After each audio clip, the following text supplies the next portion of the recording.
दिगंबरा दिगंबरा श्रीपाद वल्लभ दिगंबरा अवधूत चिंतन श्री गुरुदेव दत्त श्री स्वामी समर्थ महाराज की जय।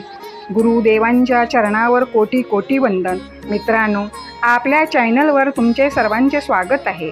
ज्या मित्रांनी आपल्या चॅनलला लाईक, सबस्क्राईब व कमेंट केली त्या मित्रांचे मी खूप खूप आभारी आहे। परमेश्वर तुम्हाला सुखात आनंदात ठेवो हीच ईश्वरचरणी प्रार्थना।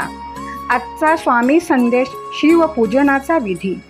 उपासकाने ब्रह्ममुहूर्तावर उठावे, भगवान शिव आणि जगदंबा पार्वतीचे स्मरण करावे। दोन्ही हात जोडून शंभू महादेवा उठा, देवेश्वरा उठा, माझ्या हृदय मंदिरात शयन करणाऱ्या उमाकांता उठा, ब्रह्मांडातील सर्वांचे कल्याण करा।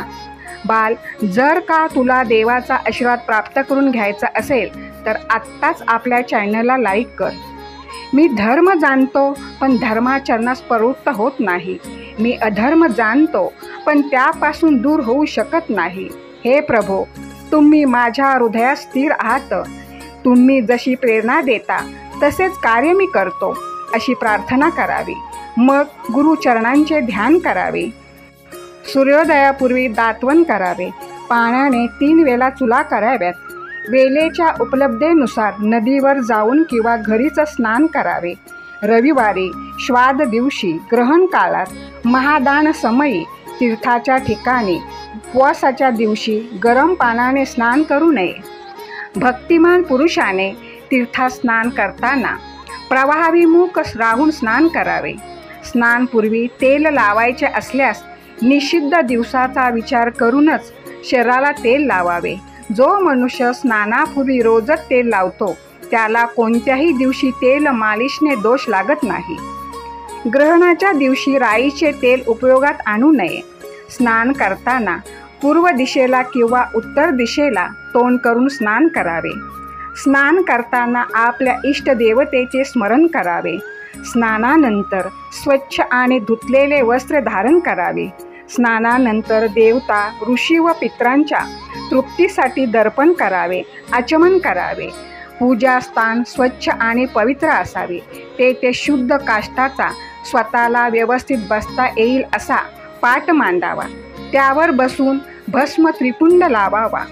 त्रिपुंडाने जप, तप इत्यादी सत्कर्म सफल होतात। गंध, अक्षदा व जलयुक्त अर्धपात्र उजव्या हाताशी ठेवावे। श्री गुरूंचे स्मरण करावे। त्यांची आज्ञा घेऊन शिवजींचे भावभक्तीने पूजन करावे। त्यांच्या परिवाराचे पूजन करावे। सर्वप्रथम सिंदूरादी उपचाराने सिद्धी बुद्धीसहित विघ्न विनाश गणेशाचे पूजन करावे।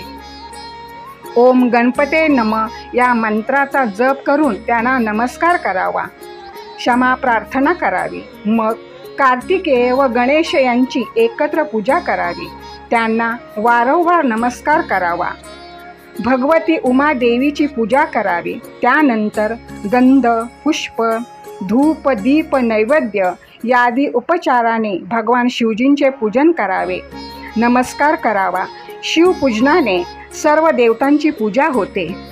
आपल्या घरात पूजनासाठी सोने, चांदी, पारा किंवा अन्य कोणत्याही धातूचे शिवलिंग असावे। घरात मूल मंत्राचा उच्चार करून शिवपूजा करावी। ज्या घरात नित्य लिंगाची पूजा होते तेथे शिव परिवारासहित सर्वच अधिष्ठित असतात। पूजा करताना त्या सर्वांना आवाहन करून पूजन करावे। सर्वप्रथम दीप दाखवून गुरूंना नमस्कार करावा। पद्यासन, भद्रासन यापैकी कोणते एक आसन घालून सुखपूर्वक बसावे। पात्रातील जळाने शिवलिंगावर प्रोशन करावे। जे कैलास शिखरावर निवास करतात, जे पार्वतीचे पती आहेत, जे सर्व देवांमध्ये श्रेष्ठ आहेत, ज्यांच्या स्वरूपाचे शास्त्रांमध्ये यथोक्त वर्णन करण्यात आलेले आहे, जे निर्गुण असूनही गुणरूप आहेत, ज्यांना 5 मुखे, प्रत्येकी मुखाला 3 याप्रमाणे 15 नेत्र व 10 हात आहेत, ज्यांच्या ध्वजावर वृषभाचे चिन्ह आहे, ज्यांची अंगकांती कापरासारखी गौरवर्णाची आहे, ज्यांचे स्वरूप अत्यंत शुभ आहे, ज्यांच्या सम्मुख 8 महासिद्धी निरंतर नित्य करतात, सर्व देवता ज्यांची पूजा करतात, ब्रह्मदेव आणि श्री विष्णू ज्यांची स्तुती करतात, जे परमानंद स्वरूप आहेत, त्या भक्त वत्सल्य भगवान सांबशिवांना मी आवाहन करतो. त्यांना आसन द्यावे. आचमन करून प्रसन्न मनाने पंचामृत स्नान घालावे. वेद मंत्राचा किंवा नाम मंत्राचा उच्चार करून अभिष्ट द्रव्ये अर्पण करावी. विविध मंत्रांनी तीळ, जव, गहू, मूग व उडीद अर्पण करावे. बिल्वपत्र वाहावे. बिल्वपत्र वाहण्याने शिवजींची पूजा सफल होते. त्यानंतर सुगंधी तेल किंवा अत्तर अर्पण करावे. गाईच्या साधूक तुपाचा दिवा दाखवावा. त्यानंतर, हे प्रभो, तुम्हाला नमस्कार असो. मी अर्पण केलेल्या अर्धाचा स्वीकार करून तुम्ही मला रूप द्या, यश द्या, नानाविधी उत्तम भोग द्या व भुक्तिमुक्ती रूप फल प्रदान करा. या अर्थाच्या मंत्राने पुन्हा अर्ध द्यावे.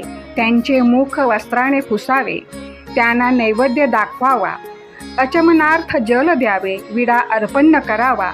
ओंजलीत काही फुले घेऊन, हे प्रभो, मी जाणता अजाणता जे तुमचे पूजन केलेले आहे ते तुमच्या कृपेने सफल होवो. हे गौरीपते, भूतनाथा, मी तुमचाच आहे. माझे प्राण तुमच्यासाठीच आहे. माझे चित्त नेहमी तुमचे चिंतन करते. हे सर्व लक्षात घेऊन माझ्यावर प्रसन्न व्हा. बाल, देवाची कृपा प्राप्त होण्यासाठी देव महान आहे असे कमेंटमध्ये टाईप कर. श्री स्वामी समर्थ. जय जय स्वामी समर्थ. मित्रांनो, संपूर्ण व्हिडिओ ऐकल्याबद्दल तुम्हाला खूप खूप धन्यवाद.